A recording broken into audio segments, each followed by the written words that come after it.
Welcome students. আজকে আমরা আলোচনা করব পরমাণুর গঠন মানে অ্যাটমিক স্ট্রাকচার। তার আগে আমাদের জানতে হবে পরমাণু কি। এর একটা ইতিহাস আছে। বহুদিন ধরে আমাদের মধ্যে প্রশ্ন এসেছে, আমাদের মনে প্রশ্ন এসেছে যে কোনো পদার্থ যেটা তৈরি হয়েছে সেটা কি ধরনের কণা দিয়ে তৈরি হয়েছে। যদি কোনো ক্ষুদ্র কণা দিয়ে তৈরি হয় সেটা কত ক্ষুদ্র কণা। এ সম্পর্কে আমাদের ভারতীয় উপমহাদেশ, মানে আমি যে সময়ের কথা বলছি তখন ভারতের যে চিত্রটা সেটা বর্তমান ভারতের চিত্র থেকে সম্পূর্ণ আলাদা ছিল, সেই জন্য সেটাকে আমরা ভারতীয় উপমহাদেশ বলছি। প্রায় 500 খ্রিস্টপূর্বাব্দ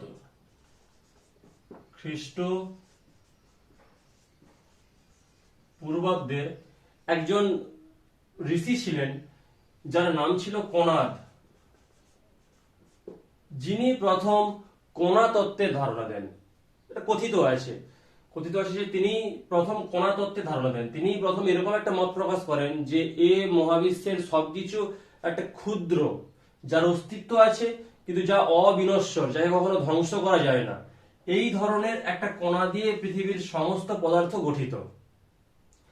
যাই হোক, তারপর থেকে এরকম বিজ্ঞান ভিত্তিক ধারণা কেউ প্রকাশ করেনি। এটা একটা দার্শনিক ধারণা ছিল। 1808 খ্রিস্টাব্দে 1808 খ্রিস্টাব্দে বিজ্ঞানী জন ডাল্টন প্রথম একটা মত প্রকাশ করেন, বিজ্ঞান ভিত্তিক তত্ত্ব প্রকাশ করেন, যেটাকে আমরা ডাল্টনের পরমাণুবাদ নামে চিনি। ডাল্টনের পরমাণুবাদ নামে চিনি।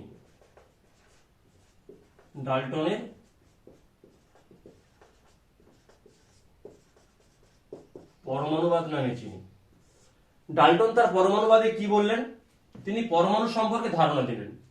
প্রথম কথাটা বললেন পরমাণু কি। তিনি বললেন কোন পদার্থের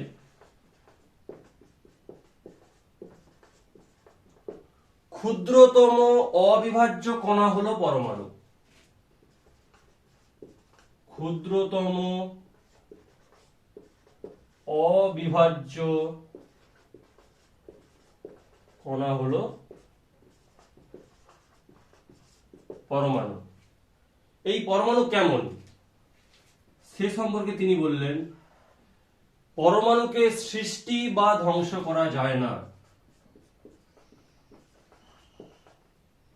পরমাণুকে সৃষ্টি বা ধ্বংস করা যায় না। থার্ড পয়েন্ট, তিনি যেটা বললেন এই পরমাণুগুলো পরস্পর যুক্ত। পরমাণুগুলি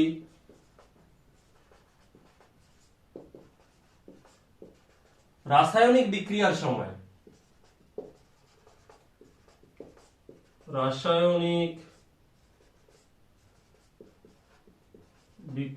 সময় সরল অনুপাতে যুক্ত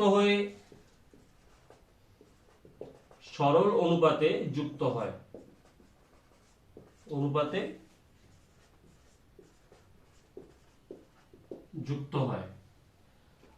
বিভিন্ন পদার্থের পরমাণুর মধ্যে তুলনা করতে গিয়ে তিনি বললেন যে একটি পদার্থের সকল পরমাণুর ভর এবং রাসায়নিক ধর্ম একই, ভিন্ন পদার্থের পরমাণুগুলির ভর ও রাসায়নিক ধর্ম ভিন্ন ভিন্ন হয়। একই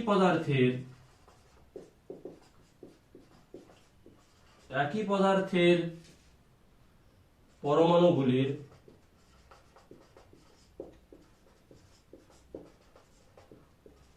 ভর ও রাসায়নিক ধর্ম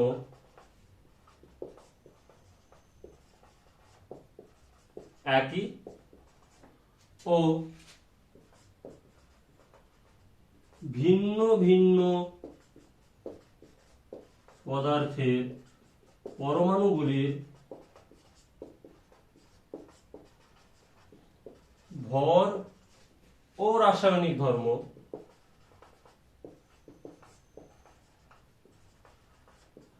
ভিন্ন ভিন্ন হয়। ভিন্ন ভিন্ন ভিন্ন হয়। ওকে, তিনি এই চারটা তত্ত্ব দিলেন। প্রথমে কি বললেন? পরমাণু, কোন পদার্থের ক্ষুদ্রতম অবিভাজ্য কণাই হলো পরমাণু, যে পরমাণুকে সৃষ্টি বা ধ্বংস করা যায় না, যারা রাসায়নিক বিক্রিয়ার সময় সরল অনুপাতে যুক্ত হয়। একই পদার্থের যত পরমাণুই নিই না কেন, প্রত্যেকটার ভর এবং রাসায়নিক ধর্ম একই হবে। ভিন্ন ভিন্ন পদার্থের পরমাণুগুলির ভর ও রাসায়নিক ধর্ম ভিন্ন ভিন্ন হবে। এটি ছিল পরমাণু সম্পর্কে আমাদের প্রথম পাওয়া কোনো বিজ্ঞান ভিত্তিক একটা ধারণা। সেই জন্য তৎকালীন 1808 সালের জন ডাল্টনের এই পরমাণুবাদ অত্যন্ত গুরুত্বপূর্ণ আমাদের কাছে। কিন্তু পরবর্তীকালে যত বিজ্ঞানের অগ্রগতি ঘটেছে, বিভিন্ন পরীক্ষা নিরীক্ষা করে আমরা জানতে পেরেছি যতগুলো তত্ত্ব দেওয়া আছে তার প্রত্যেকটি ভুল প্রমাণিত হয়েছে। যেমন প্রথম যদি পয়েন্টের কথা বলি, ডাল্টনের পরমাণুবাদের ত্রুটিগুলো এবার আমরা দেখব। প্রথম কি বলা হলো? কোন পদার্থের ক্ষুদ্রতম অবিভাজ্য কণা হলো পরমাণু। কিন্তু বাস্তবে কি পরমাণু অবিভাজ্য? বাস্তবে দেখা গেল পরমাণু বিভাজ্য। পরমাণু বিভাজ্য। আমি ত্রুটিগুলো আলোচনা করছি। পরমাণু বিভাজ্য। সেই জন্যই তো আমরা একটা পরমাণুর ভিতর থেকে ইলেকট্রন, প্রোটন, নিউট্রন এই সমস্ত অপপারমাণবিক কণা পেয়েছি। বাস্তবে দেখা গেছে ডাল্টনের পরমাণুবাদ অনুযায়ী কোন পদার্থের পরমাণু হলো অবিভাজ্য, কিন্তু বাস্তবে পরমাণু ইলেকট্রন, প্রোটন, নিউট্রনের মতো অপপারমাণবিক কণা দ্বারা গঠিত। ডাল্টনের পরমাণুবাদ বলছে পরমাণু সৃষ্টি বা ধ্বংস করা যায় না। আমাদেরও ধারণা ছিল পরমাণু সৃষ্টি বা ধ্বংস করা যায় না, কিন্তু যখন আমরা দেখলাম যে নিউক্লিয় বিক্রিয়া ঘটছে, নিউক্লিয় বিক্রিয়ার সময় দেখলাম, নিউক্লিয় বিক্রিয়া মানে দু প্রকার নিউক্লিয় বিক্রিয়া আছে, নিউক্লিয় সংযোজন বিক্রিয়া ও নিউক্লিয় বিয়োজন বিক্রিয়া। সেখানে দেখছি পরমাণু সৃষ্টিও হচ্ছে আবার ধ্বংস হচ্ছে। নিউক্লিয় বিয়োজন বিক্রিয়ার সময় দেখছি একটা বড় পরমাণু ভেঙে যে দুটো ক্ষুদ্র ক্ষুদ্র পরমাণু সৃষ্টি হচ্ছে, মানে একটা বড় পরমাণু ধ্বংস হচ্ছে, দুটো ক্ষুদ্র পরমাণু সৃষ্টি হচ্ছে। নিউক্লিয় সংযোজন বিক্রিয়ার সময় দেখছি আমরা দুটো হাইড্রোজেন পরমাণু যুক্ত হয়ে, মানে হাইড্রোজেন পরমাণু যুক্ত হয়ে হিলিয়াম পরমাণু তৈরি করছে। যাই হোক, এগুলো তোমরা পরবর্তী ক্লাসে পড়বে। নিউক্লিয় বিক্রিয়ার সময় দেখা যায় যে পরমাণু সৃষ্টি বা ধ্বংস হয়। এখানে এইটুকু কথা মনে রাখতে হবে যে নিউক্লিয় বিক্রিয়ার সময় পরমাণু সৃষ্টি বা ধ্বংস হয়। তাহলে পরমাণু সৃষ্টি বা ধ্বংস করা যায়। পরমাণুগুলি রাসায়নিক বিক্রিয়ার সময় সরল অনুপাতে যুক্ত হয়। সরল অনুপাতে যুক্ত হয় মানে ব্যাপারটা, যেমন ধরো যদি একটা যৌগ নিই, যেটা বলতে চাইলো সরল অনুপাত, মানে যদি আমরা দেখি NH3, নাইট্রোজেন একটা, হাইড্রোজেন তিনটা, তাহলে 1:3 রেশিওতে আছে। যদি দেখি জল H2O 2:1 অনুপাতে আছে। কিন্তু যখন বার্থেলেডীয় যৌগ আবিষ্কার হলো, কিছু যৌগ আবিষ্কার হলো বার্থেলেডীয় যৌগ, যেখানে দেখা গেছে যে পরমাণুগুলি ভগ্নাংশের অনুপাতে তাদের যে সাধারণ রূপটা পাই, সেই সাধারণ রূপটা তাদের যে অনুপাতটা পাই সেটা ভগ্নাংশের অনুপাতে থাকে। যেমন একটা যৌগ FeO, ফেরাস অক্সাইড, অ্যাকচুয়ালি এটা সংকেত হয় Fe0.93O, Fe0.93O। এটা একটা বার্থেলেডীয় যৌগ। বার্থেলেডীয় যৌগের ক্ষেত্রে আমরা দেখতে পাচ্ছি যে পরমাণুগুলো ভগ্নাংশের অনুপাতে যুক্ত হয়ে যৌগ গঠন করতে পারে। ডাল্টন তার পরমাণুবাদে বললেন, এই পর্যন্ত ক্লিয়ার? ডাল্টন তার পরমাণুবাদে বললেন একই পদার্থের পরমাণুগুলির ভর ও রাসায়নিক ধর্ম একই, ভর একই। কিন্তু যখন আমরা দেখলাম যে আইসোটোপ আবিষ্কার হয়েছে, যেমন আমরা জানি কার্বনের দুটো আইসোটোপ, কার্বন 612, কার্বন 614, একই পদার্থের দুটো পরমাণু যাদের ভর আলাদা আলাদা হতে পারে। আইসোটোপ আবিষ্কার হওয়ার পর দেখা গেল ডাল্টনের পরমাণুবাদ অনুযায়ী একই পদার্থের পরমাণুগুলোর ভর একই হবে, কিন্তু আইসোটোপ আবিষ্কার হওয়ার পর আমরা দেখতে পেলাম যে একই পদার্থের ভিন্ন ভিন্ন ভরের পরমাণু থাকতে পারে। ওকে, আরেকটা কথা বললো যে ভিন্ন ভিন্ন পদার্থের পরমাণুগুলির ভর ও রাসায়নিক ধর্ম একই হবে, ভিন্ন ভিন্ন পরমাণু পদার্থগুলির ভর একই হবে। কিন্তু আমরা দেখতে পেলাম যখন আইসোবার আবিষ্কার হলো, আইসোবার যখন আবিষ্কার হলো তখন দেখতে পেলাম যে একই ভর বিশিষ্ট দুটো ভিন্ন পদার্থের পরমাণু সম্ভব। যেমন কার্বন 14.6 হয়, আবার নাইট্রোজেন 14.7 হয়। দুজনেরই ভর একই, কিন্তু তারা দুটো আলাদা পদার্থের পরমাণু এবং তাদের রাসায়নিক ধর্মও আলাদা, কিন্তু তাদের ভর একই হতে পারে। তাহলে সেক্ষেত্রে ডাল্টনের পরমাণুবাদের একটা ত্রুটি আমরা খুঁজে পেলাম। ডাল্টনের পরমাণুবাদের আরেকটা অন্যতম ত্রুটি হচ্ছে যে ডাল্টনে যে কোনো পদার্থের ক্ষুদ্রতম কণাকেই পরমাণু বলেছে। তার মানে ধরো জলের যে ক্ষুদ্রতম কণা, এটা ডাল্টনের মতে একটি পরমাণু, কিন্তু বাস্তবে এটা একটা পরমাণু নয়। এর পরবর্তীকালে আমরা অণুর ধারণা পেয়েছি, সেখান থেকে জেনেছি যে এগুলোকে অ্যাকচুয়ালি আমরা অণু বলি। অক্সিজেন এবং হাইড্রোজেন দু প্রকার পরমাণু দিয়ে এরা গঠিত, কিন্তু ডাল্টনের পরমাণুবাদ অনুযায়ী জলের যে ক্ষুদ্রতম কণা সেটাও একটা পরমাণু। আর ডাল্টন মৌল বা যৌগের কোনো পৃথক ধারণা দিয়ে যাননি। তিনি ভিন্ন পদার্থের পরমাণুগুলো যুক্ত হয়ে যে সমস্ত যৌগ গঠন করে তাদের যে ক্ষুদ্রতম কণা তাকে তিনি যৌগিক পরমাণু বলে গিয়েছিলেন। তাহলে এই হলো ডাল্টনের পরমাণুবাদ, আর এইগুলো হলো ডাল্টনের পরমাণুবাদের ত্রুটি। ওকে, পরবর্তীকালে আমরা বিভিন্ন পরীক্ষা নিরীক্ষার মধ্য দিয়ে এগিয়েছি এবং জেনেছি যে পরমাণু কতগুলো ফান্ডামেন্টাল কণা দ্বারা তৈরি, কতগুলো অবপারমাণবিক কণা দ্বারা তৈরি। পরমাণু ভাঙা যায় এবং তার মধ্যে বিভিন্ন কণা রয়েছে, সেই কণাগুলো সম্পর্কে আমরা একটু জেনে নেব। ওকে, নেক্সট।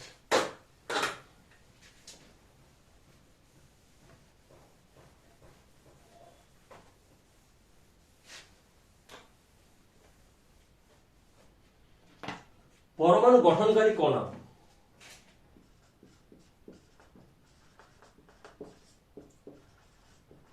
পরমাণু গঠনকারী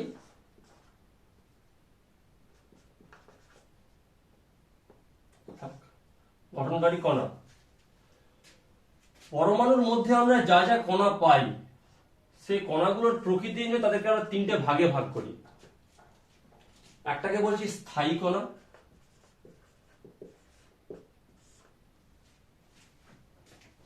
একটাকে বলছি আমরা অস্থায়ী কণা, আর একটাকে বলছি আমরা সংমিশ্র কণা। মানে সম্পূর্ণ অস্থায়ী নয়, কিন্তু তার মধ্যে স্থায়ী, কিন্তু তার মধ্যে অস্থায়ী কণার যে বৈশিষ্ট্য সেই বৈশিষ্ট্য বর্তমান। ওকে, তাহলে এই ধরনের কণা কারা কারা আছে একটু দেখে নিই। স্থায়ী কণা আছে আমাদের কাছে তিনজন। কে কে?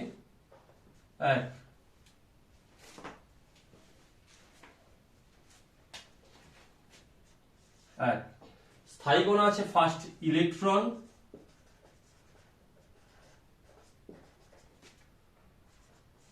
দুই প্রোটন, তিন নিউট্রন। মূলত আমাদেরকে এই তিনটে কণা নিয়েই আলোচনা করতে হবে, অ্যাডিশনাল তথ্য হিসাবে আমরা কিছু অস্থায়ী কণা এবং কিছু সংমিশ্র কণার উদাহরণ জেনে রাখবো। অস্থায়ী কণা কারা? যেমন আছে পজিট্রন। কিছু এক্সাম্পল দেখি। পজিট্রন, যদি সম্ভব হয় নামগুলো মনে রাখবে, এর থেকে বেশি কিছু মনে রাখার প্রয়োজন নেই। এখানে আমরা পাই মেসন। এই মেসন কণার সম্পর্কে আমরা একটু জানবো, আমাদের সিলেবাসে একটু তথ্য পাবো, সেটা আসছি সামনের দিকে। তিন নিউট্রিনো বলে একটা কণার কথা জানবো, নিউট্রিনো।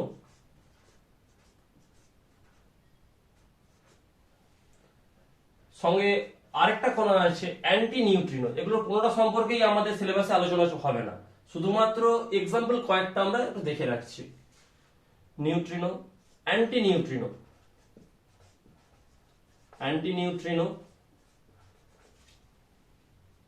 আর আছে অ্যান্টিপ্রোটন।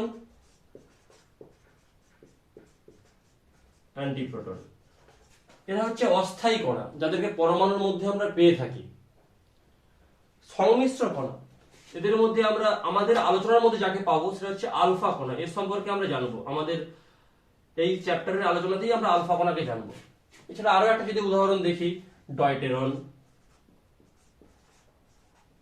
নামগুলো জাস্ট একটু দেখে রাখা, পরবর্তী সময় আমাদের কাজে লাগবে।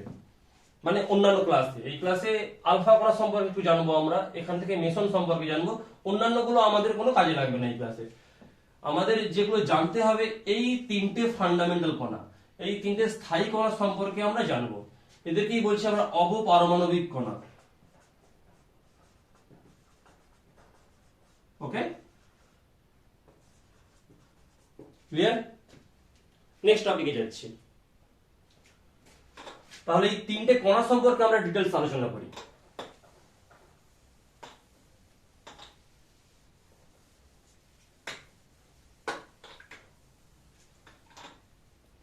এট ফার্স্ট আমরা আলোচনা করব ইলেকট্রন সম্পর্কে।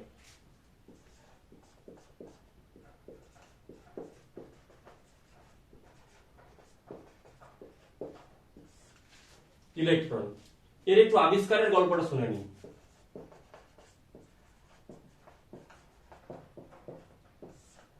ইলেকট্রন আবিষ্কারের গল্পটা আমরা একটু শুনে নেব।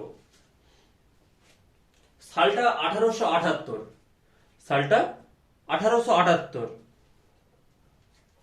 উইলিয়াম ক্রুকস নামে একজন সায়েন্টিস্ট একটা পরীক্ষা করলেন। সেই পরীক্ষাটাকে আমরা বলছি তড়িৎ মোক্ষণ পরীক্ষা। মানে কি করা হলো, একটা টিউবের মধ্যে দুটো ধাতব পাত তিনি রাখলেন, দুটো ধাতব পাত রাখলেন, যার মধ্যে দিয়ে একটা উচ্চ বিভবের তড়িৎ চালনা করলেন, উচ্চ বিভবের তড়িৎ চালনা করলেন। তাহলে এটা ধনাত্মক প্রান্ত আর এটা ঋণাত্মক প্রান্ত। উচ্চ বিভবের তড়িৎ চালনা করলেন। কি অবস্থা চালনা করলেন? এর মধ্যে যে গ্যাসটা রাখলেন সেটাকে খুব কম চাপে গ্যাসটাকে রাখলেন। কত কম চাপে? এগুলো যদি কারো সম্ভব হয় মনে রাখবে, না মনে রাখলে সমস্যা নেই, একটু গল্পটা শুনে নিই। 0.001 মিলিমিটার পারদ স্তম্ভের চাপে এর মধ্যে গ্যাসটাকে রাখলেন, রেখে এর মধ্যে উচ্চ বিভবের তড়িৎ প্রবাহ করলেন। কি ধরনের তড়িৎ প্রবাহ ঘটালেন? আমরা জানি তড়িৎ প্রবাহ দু প্রকার, এসি আর ডিসি। তিনি এর মধ্যে ডিসি তড়িৎ প্রবাহ ঘটালেন। ডিসি তড়িৎ প্রবাহ ঘটানোর ফলে তিনি কি দেখলেন? তিনি আশ্চর্য হয়ে একটা জিনিস লক্ষ্য করলেন যে এক প্রকার রশ্মি, এটা ক্যাথোড, এটা অ্যানোড, ক্যাথোড থেকে নির্গত হয়ে অ্যানোডের দিকে আসছে, ক্যাথোড থেকে নির্গত হয়ে অ্যানোডের দিকে আসছে। কোন বিজ্ঞানী পরীক্ষা করলেন? William Crookes.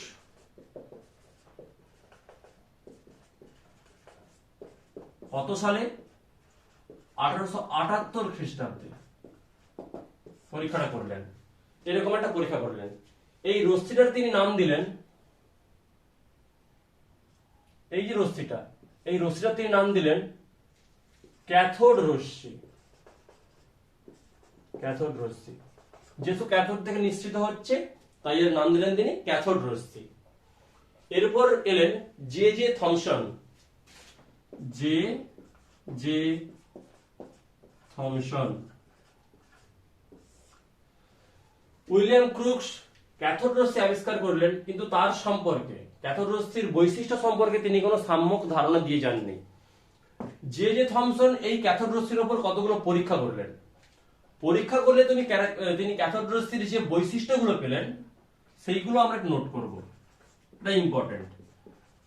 ক্যাথোড রশ্মির বৈশিষ্ট্য। ক্যাথোড রশ্মির দুটো ইন্টারেস্টিং তিনি চরিত্র লক্ষ্য করলেন। কি কি? প্রথমত, এই যে রশ্মিটা আমাদের আলোক রশ্মির মতো নয়, মানে কোন তড়িৎ চৌম্বকীয় তরঙ্গ নয়, কোন তড়িৎ চুম্বকীয় তরঙ্গ নয়। এর মধ্যে কণা ধর্ম রয়েছে, মানে এর মধ্যে কিছু ক্ষুদ্র ক্ষুদ্র কণার স্রোত আসলে এরা, যাদের ভরবেগ রয়েছে। তাহলে ক্যাথোড রশ্মির কণা ধর্ম বর্তমান, কণা ধর্ম বর্তমান, ক্যাথোড রশ্মির কণা ধর্ম বর্তমান। আচ্ছা, এই কণাগুলোর প্রকৃতি কি? তিনি লক্ষ্য করে দেখলেন এই রশ্মিটা ধনাত্মক তড়িৎগ্রস্ত যে কোনো একটা তড়িৎ ক্ষেত্রের দ্বারা আকর্ষিত হয় এবং ঋণাত্মক তড়িৎ ক্ষেত্র দ্বারা বিকর্ষিত হয়। আচ্ছা, ঋণাত্মক তড়িৎ কাকে বিকর্ষিত করতে পারে? অবশ্যই ঋণাত্মক তড়িৎকে। আর ধনাত্মক তড়িৎ কাকে আকৃষ্ট করে, মানে কার দিকে ধনাত্মক তড়িৎ আকৃষ্ট হবে, বা কোন প্রকারের তড়িৎ ধনাত্মক তড়িৎ ক্ষেত্রের দিকে আকৃষ্ট হবে? অবশ্যই ঋণাত্মক তড়িৎ।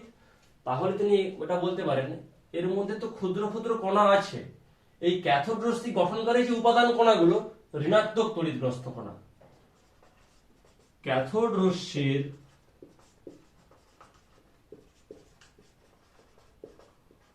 উপাদান কণা ঋণাত্মক তড়িৎগ্রস্ত, ঋণাত্মক তড়িৎগ্রস্ত। এরপর তিনি বলেন যে এই যে ক্যাথোড রশ্মির যে উপাদান কণাগুলো, ক্যাথোড রশ্মির যে উপাদান কণাগুলো, এই কণাগুলো যে কোনো পদার্থের একটা ফান্ডামেন্টাল কণা, মানে পরমাণু গঠনকারী কণা। সমস্ত পদার্থের পরমাণুর মধ্যেই এই কণাগুলোর অস্তিত্ব রয়েছে, যেগুলি এই কণাগুলোর পরবর্তীকালে নাম দেওয়া হলো ইলেকট্রন।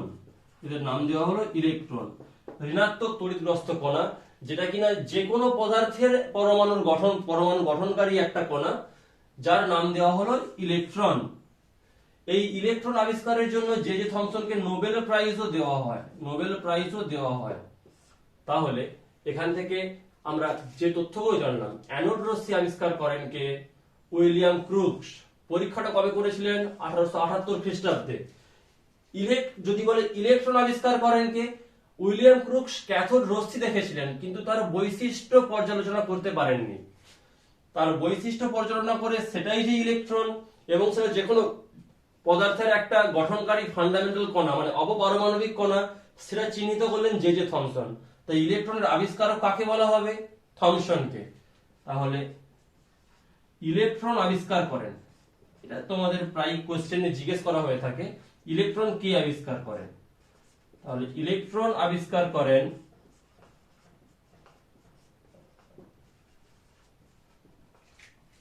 J J Thomson.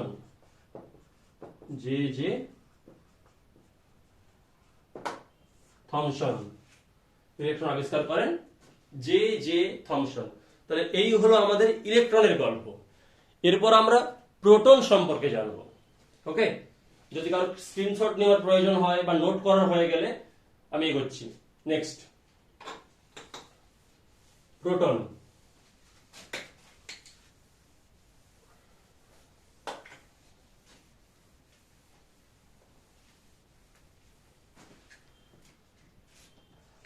এরপরে আমার প্রোটনের গল্প। আচ্ছা, প্রোটনের সম্পর্কে জানার আগে ইলেকট্রন যে আবিষ্কার হলো এর বৈশিষ্ট্যগুলো একটু দেখে নিই আমরা। ইলেকট্রনের বৈশিষ্ট্য।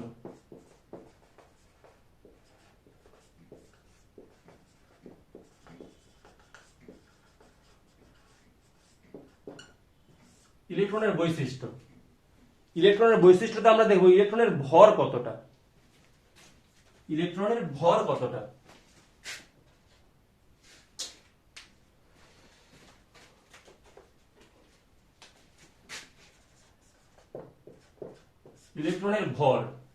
ইলেকট্রনের ভর দেখা গেছে 9.108 into 10 to the power -31 kilogram. এর আধান, ইলেকট্রনের আধান কতটা? ইলেকট্রনের আধান সম্পর্কে দেখা গেছে যে এর আধান প্রথমত ঋণাত্মক প্রকৃতির, এটা ঋণাত্মক তড়িৎগ্রস্ত একটা কণা। এর আধানের পরিমাণ 1.602 into 10 to the power -19 coulomb. আধানের এসআই একক কুলম্ব। আচ্ছা, ইলেকট্রনের অবস্থান কোথায়, আছে কোন জায়গাটায়, আমরা কিছুটা পরে জানবো, পরবর্তী ক্লাসগুলোতে জানবো যে একটা পরমাণুর দুটো অংশ থাকে, মাঝখানে একটা অংশ যেখানে পরমাণুর সমস্ত ভর ধনাত্মক আধান রয়েছে, যেটাকে বলছি পরমাণুর নিউক্লিয়াস। এর বাইরে বিভিন্ন কক্ষপথে এই ইলেকট্রনগুলো ঘুরে বেড়াচ্ছে, যাকে বলছি আমরা ইলেকট্রনীয় অঞ্চল। তাই নিউক্লিয়াস বহির্ভূত ইলেকট্রনীয় অঞ্চল হলো ইলেকট্রনের অবস্থান। তাহলে অবস্থান কোথায়? নিউক্লিয়াস বহির্ভূত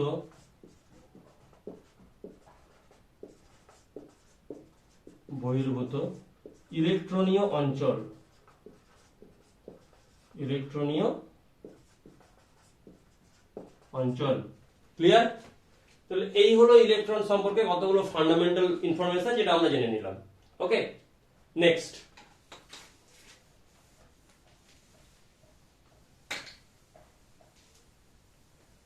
এরপর জানবো আমরা প্রোটন সম্পর্কে।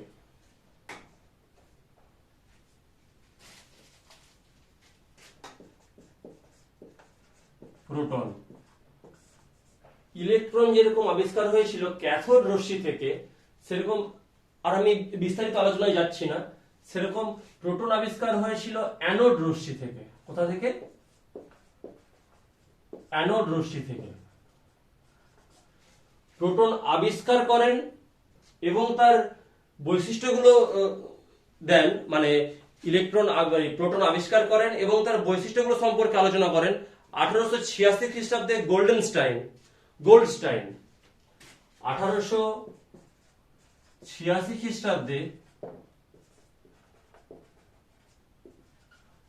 গোল্ডস্টাইন প্রোটন আবিষ্কার করেন।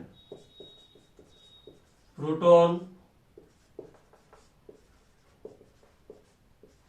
আবিষ্কার করেন। প্রোটন কি ধরনের কণা? ধনাত্মক তড়িৎগ্রস্ত কণা। রাদারফোর্ড প্রোটনের নামকরণ করেন। আচ্ছা, এই যে প্রোটন নামটা গোল্ডস্টাইন দেননি, নামটা দিয়েছেন রাদারফোর্ড। রাদারফোর্ড প্রোটনের নামকরণ করেন। প্রোটন আবিষ্কারের গল্পটা একটু বলি। এখানেও এরকম একটা তড়িৎমোক্ষণ প্রক্রিয়া ঘটানো হয়েছিল। দুটো ধাতব দণ্ড, মানে ধাতব তড়িৎ দ্বারা নেওয়া হয়েছিল। উচ্চ বিভবের তড়িতের মধ্য দিয়ে চালনা করা হয়েছিল। একটা অ্যানোড ছিল, একটা ক্যাথোড ছিল, একটা অ্যানোড ছিল। ডিসি তড়িৎ চালনা করা হয়েছিল। খুব কম চাপের মধ্যে একটা গ্যাস রাখা হয়েছিল। যে গ্যাসটা রাখা হয়েছিল সেটা ছিল হাইড্রোজেন গ্যাস। যে গ্যাসটা রাখা হয়েছিল সেটা হাইড্রোজেন গ্যাস। যেরকম ক্যাথোড রশ্মি নির্গত হয় সেরকম নির্গত হয়েছিল। ক্যাথোড রশ্মির মধ্যে একটা ছোট্ট ছিদ্র, এটা যদি ক্যাথোড হয়, ক্যাথোডের মধ্যে কয়েকটা ছোট্ট ছিদ্র করে দিয়ে দেখা গেল যে ক্যাথোড থেকে অ্যানোডের দিকে তো একটা রশ্মি প্রবাহিত হচ্ছে ঠিকই, যেটা আমরা জেনে গেলাম ইলেকট্রনের স্রোত, যেটাকে নাম দিয়েছি আমরা ক্যাথোড রশ্মি। ক্যাথোডের দিকে এক প্রকার রশ্মি, যেটা কিনা ধনাত্মক তড়িৎগ্রস্ত রশ্মি, যেটা আসছিল ক্যাথোড ভেদ করে, যেটা বেরিয়ে চলে যেতে পারত। এক প্রকার ধনাত্মক কণার স্রোত যেটা ক্যাথোডের দিকে যাচ্ছিল। এবার এটা অ্যানোড থেকে আসছিল না কিনা সেটা পরীক্ষার সময় জানতে পারা যায়নি, কিন্তু ক্যাথোডের দিকে যাচ্ছিল একটা ধনাত্মক কণার স্রোত। এই ধনাত্মক কণার স্রোতকে বিশ্লেষণ করে দেখা হলো আসলে এটা আয়নিত হাইড্রোজেন পরমাণু। মানে এই যে ক্যাথোড রশ্মি ছিল, ক্যাথোড রশ্মির সাথে এর মধ্যে যেটা খুব নিম্নচাপে যে হাইড্রোজেন গ্যাসটা রাখা ছিল, তার সংস্পর্শে হাইড্রোজেন গ্যাস ইলেকট্রন ত্যাগ করে H+ পরমাণুতে পরিণত হয়েছিল। প্রোটন নামটা কোথা থেকে এসছে? H11, যেটাকে বলি আমরা সাধারণ হাইড্রোজেন, এর নাম হচ্ছে প্রোটিয়াম। প্রোটিয়াম, এই প্রোটিয়াম ইলেকট্রন ত্যাগ করে আয়নিত হলো। অ্যাকচুয়ালি আয়নটাকে বললাম আমরা প্রোটন। পরবর্তীকালে জানা গেল যে প্রতিটা পদার্থের মধ্যে এইরকম একটা ফান্ডামেন্টাল কণা রয়েছে, যার আধানের পরিমাণ একটা ইলেকট্রনের আধানের সমান, কিন্তু বিপরীত। ইলেকট্রনের আধান ঋণাত্মক প্রকৃতির এবং প্রোটনের আধান ধনাত্মক প্রকৃতির। দুজনের আধানের পরিমাণ একই, এবং যার আধান একই হলেও যে ইলেকট্রনের থেকে অনেকটা ভারী, যে ইলেকট্রনের থেকে অনেকটা ভারী। ওকে, নেক্সট। তাহলে প্রোটন আবিষ্কার করেন কে? গোল্ডস্টাইন। নামকরণ করেন কে? রাদারফোর্ড। আমি একটু হালকাভাবে প্রোটন ঠিক কিভাবে আবিষ্কার হলো, তার নামটা কেন প্রোটন হলো, সে সম্পর্কে একটু ধারণা দেওয়ার চেষ্টা করলাম। এরপর আমরা জানবো প্রোটনের বৈশিষ্ট্য।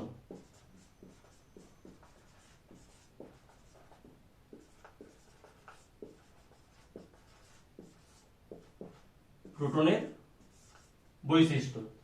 প্রথমত প্রোটনের বৈশিষ্ট্য যদি বলি, ফার্স্ট জানবো প্রোটনের ভর। প্রোটনের ভর।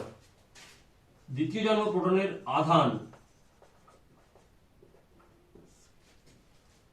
তৃতীয় যেটা জানবো সেটা হচ্ছে প্রোটনের অবস্থান। প্রোটনের ভর দেখা গেছে হিসেব করে পাওয়া যায় 1.6725 ইন্টু 10⁻⁻27 কিলোগ্রাম। ইলেকট্রনের তুলনায় এটা অনেকটাই ভারী। আধানের পরিমাণ কতটা ভারী আমরা জানবো, আসছি। আধানের পরিমাণ ইলেকট্রনের আধানের সমান কিন্তু বিপরীত তড়িৎগ্রস্ত, সেটা ছিল ঋণাত্মক মাইনাস, এটা প্লাস। 1.602 into 10⁻⁻19 coulomb. প্রোটন আসে কোথায়? প্রোটন থাকে পরমাণুর ওই নিউক্লিয়াসে।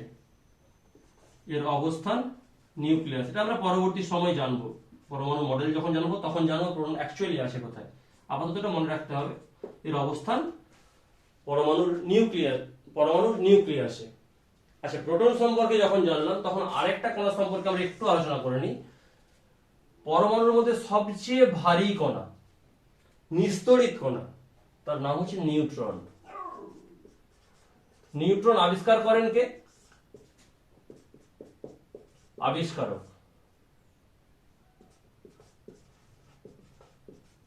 আবিষ্কারক।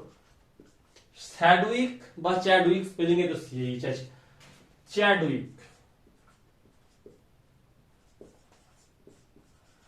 আবিষ্কারক চ্যাডউইক। নিউট্রনের বৈশিষ্ট্যগুলো দেখি।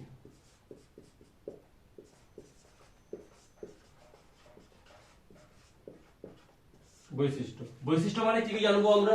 ভর, আধান আর অবস্থান। ভরের কত? প্রোটনের থেকে সামান্য ভারী। কতটা ভারী দেখা যাক, 1.675 ইন্টু 10⁻⁻27 কিলোগ্রামের ভর।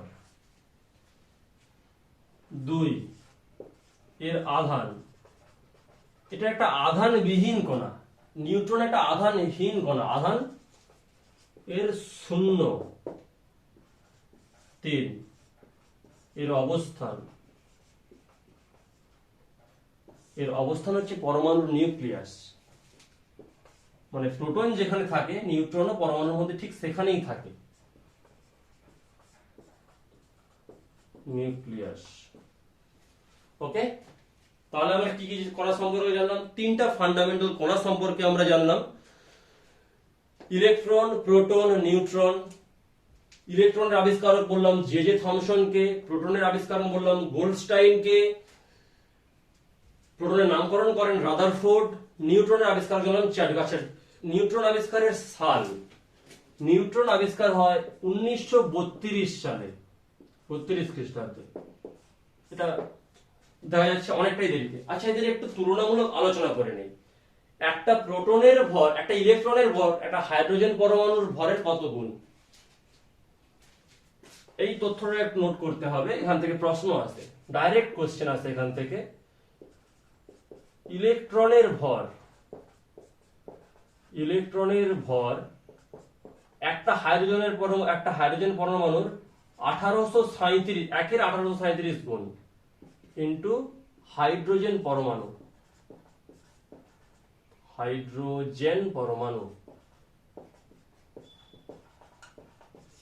এটা নোট করতে হবে, ডাইরেক্ট কোশ্চেন আছে এখান থেকে। একটা ইলেকট্রনের ভর একটা হাইড্রোজেন পরমাণুর ভরের 1837 গুণ। আচ্ছা, একটা প্রোটনের ভর একটা ইলেকট্রনের ভরের কত গুণ? 1836 গুণ ইন্টু ইলেকট্রন। ওকে, এই দুটো ডেটা, এই দুটো তুলনামূলক ডেটা আমাদের মনে রাখতে হবে, এই তথ্য দুটো মনে রাখতে হবে, আমাদের কাজে লাগে। ওকে, তাহলে একটা ইলেকট্রনের ভর একটা হাইড্রোজেন পরমাণুর ভরের 1837 গুণ, একটা প্রোটনের ভর একটা ইলেকট্রনের ভরের 1836 গুণ। 3টে ফান্ডামেন্টাল কণা সম্পর্কে আমরা বিস্তারিতভাবে আলোচনা করলাম। এরপর একটা ঘটনা সম্পর্কে জানবো। আমাদের জানতে হবে এরপর পরমাণুর মডেল। প্রথমে আমাদের জানতে হবে থমসন পরমাণু সম্পর্কে একটা মডেল দিয়েছিলেন, যেটাকে আমরা পাম পুডিং মডেল নামে চিনি।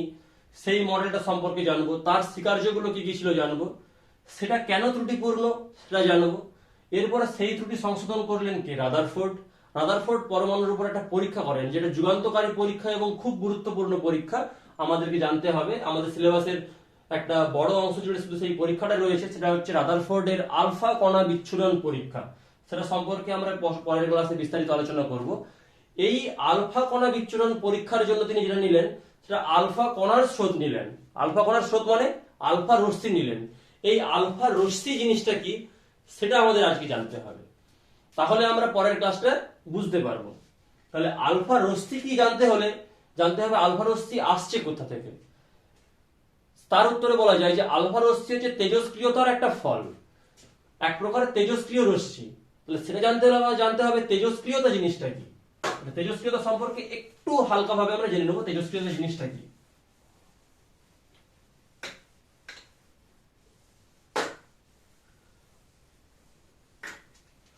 তেজস্ক্রিয়তা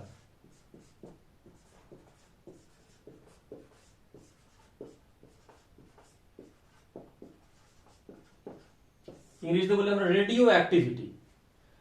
কিছু পদার্থ আছে, কিছু ভারী মৌলের পরমাণু যেরকম ইউরেনিয়াম, থোরিয়াম, প্লুটোনিয়াম, এই সমস্ত পরমাণু, ভারী মৌলের পরমাণুর নিউক্লিয়াস থেকে স্বতঃস্ফূর্তভাবে প্রতিনিয়ত এক প্রকার রশ্মি নির্গত হয়, এবং নিউক্লিয়াসটা এটা অস্থায়ী নিউক্লিয়াস। অস্থায়ী এবং ভারী নিউক্লিয়াস থেকে প্রতিনিয়ত রশ্মি নির্গত হয়। রশ্মি মানে কি ধরনের রশ্মি? বিভিন্ন কণার স্রোত নির্গত হয়, এবং পরমাণুটা অপেক্ষাকৃত হালকা এবং স্থায়ী পরমাণুতে পরিণত হতে থাকে। অস্থায়ী পরমাণু থেকে বিভিন্ন রশ্মি, তেজস্ক্রিয় রশ্মি নির্গত হয়ে যাওয়ার পরে অস্থায়ী পরমাণুটা স্থায়ী পরমাণুতে পরিণত হতে থাকে। এই প্রক্রিয়াটাকে বলছি আমরা তেজস্ক্রিয়তা। এই তেজস্ক্রিয়তা প্রথম আবিষ্কার করেন বেকারেল 1896 খ্রিস্টাব্দে। সালটা লেখা হয়নি। 1896 খ্রিস্টাব্দে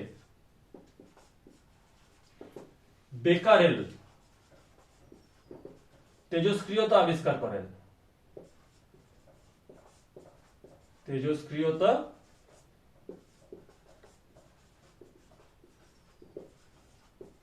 আবিষ্কার করেন। তার নাম অনুযায়ী তেজস্ক্রিয়তা পরিমাপের একক বেকারেল ব্যবহার করা হয়। তেজস্ক্রিয়তার একক, তেজস্ক্রিয়তা পরিমাপের একক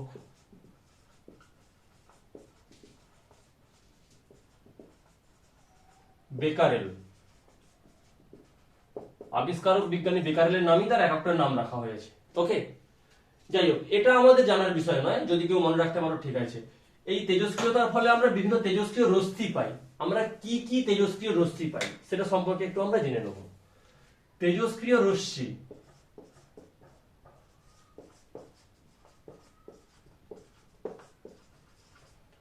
তিন প্রকার আমরা তেজস্ক্রিয় রশ্মি পাই। কে? আলফা রশ্মি। এই সেই আলফা রশ্মি, যে আলফা রশ্মি নিয়ে রাদারফোর্ড তার আলফা কণা বিচ্ছুরণ পরীক্ষাটা করেছিলেন, এবং যেখান থেকে প্রথম একটা সঠিক ব্যাখ্যা সম্পন্ন পরমাণুর মডেল আমরা প্রথম পাই। যদিও তার অনেক ত্রুটি পাওয়া গেছে, তার ত্রুটি সংশোধন হয়েছে, কিন্তু পরমাণুর গঠন সম্পর্কে যাত্রার প্রথম পরীক্ষালব্ধ একটা ফলাফল ছিল এই রাদারফোর্ডের পরমাণু মডেল, এই আলফা কণা বিচ্ছুরণ পরীক্ষা থেকে প্রাপ্ত মডেলটা, যেটা আমরা রাদারফোর্ডের পরমাণু মডেল নামে চিনি। পরবর্তী ক্লাসে আমরা বিস্তারিতভাবে আলোচনা করব, নেক্সট ক্লাসে। ওকে, আলফা রশ্মি। আরেকটা ছিল বিটা রশ্মি, আরেকটা ছিল গামা রশ্মি। এই আলফা রশ্মি কি? আলফা রশ্মি হচ্ছে, এর প্রকৃতি কেমন? জাস্ট এ যেন হিলিয়াম 2+ আয়ন চার্জের সমান। হিলিয়ামের পারমাণবিক ভর 2 আর পরমাণু ক্রমাঙ্ক 2 আর পারমাণবিক ভর 4। হিলিয়াম 2+ আয়নের সমান হচ্ছে এই আলফা রশ্মি। মানে আলফা রশ্মি এই ধরনের ধনাত্মক তড়িৎগ্রস্ত একটা ভারী কণার স্রোত। আসলে এই ধরনের একটা কণার স্রোত, তাহলে আলফা কণা ধনাত্মক তড়িৎগ্রস্ত কণার স্রোত। শুধু এটুকু আমাদের বুঝতে পারলেই হবে। আলফা রশ্মি হচ্ছে ধনাত্মক তড়িৎগ্রস্ত কণার স্রোত। আর বিটা রশ্মি প্রকৃতিতে ঋণাত্মক তড়িৎগ্রস্ত কণার স্রোত, যার প্রতিটা কণার প্রকৃতি অ্যাকচুয়ালি একটা ইলেকট্রনের আধানের সমান। তাহলে ঋণাত্মক তড়িৎগ্রস্ত কণার স্রোত হচ্ছে বিটা রশ্মি। কিন্তু এই ইলেকট্রন নয়, কারণ ইলেকট্রন আছে কোথায়? পরমাণুর নিউক্লিয়াস বহির্ভূত ইলেকট্রনীয় অঞ্চলে। কিন্তু এরা বেরোচ্ছে কোথা থেকে? পরমাণুর নিউক্লিয়াস থেকে, ইলেকট্রনীয় অঞ্চল থেকে নয়। সেটা সম্পর্কে আসবো, আমরা বিস্তারিত আলোচনা করবো, নিউক্লিয়াস কি, ইলেকট্রনীয় অঞ্চল কি। যাই হোক, এই তথ্যগুলো আমাদের একটু অ্যাডিশনালি মনে রাখতে হবে। গামা রশ্মি কি? গামা রশ্মি হচ্ছে এই আলোক রশ্মির মতো, মানে তড়িৎ চুম্বকীয় তরঙ্গের স্রোত। তড়িৎ চুম্বকীয় তরঙ্গ। তাহলে গামা রশ্মি এক প্রকার তড়িৎ চুম্বকীয় তরঙ্গ, বিটা রশ্মি ঋণাত্মক তড়িৎগ্রস্ত কণার স্রোত, আর আলফা রশ্মি ধনাত্মক তড়িৎগ্রস্ত কণার স্রোত। এই তেজস্ক্রিয় রশ্মি নিয়েই আমাদের পরবর্তী আলোচনা রাদারফোর্ডের পরমাণু মডেল। ওকে, আজকের ক্লাস এই পর্যন্তই। প্রত্যেকে ভালো করে নোট ডাউন করবে, প্র্যাকটিস করবে। আচ্ছা, যে সমস্ত স্টুডেন্টরা আমাকে লাইভ ক্লাসের কথা বলছো, আমি চেষ্টা করব লাইভ ক্লাস করার। তোমরা সাবধানে থেকো, ভালো থেকো। আপাতত এভাবে ক্লাস কন্টিনিউ করো। প্রায় তোমরা 100 জনের মতো স্টুডেন্ট আমায় বলেছো লাইভ ক্লাসের কথা।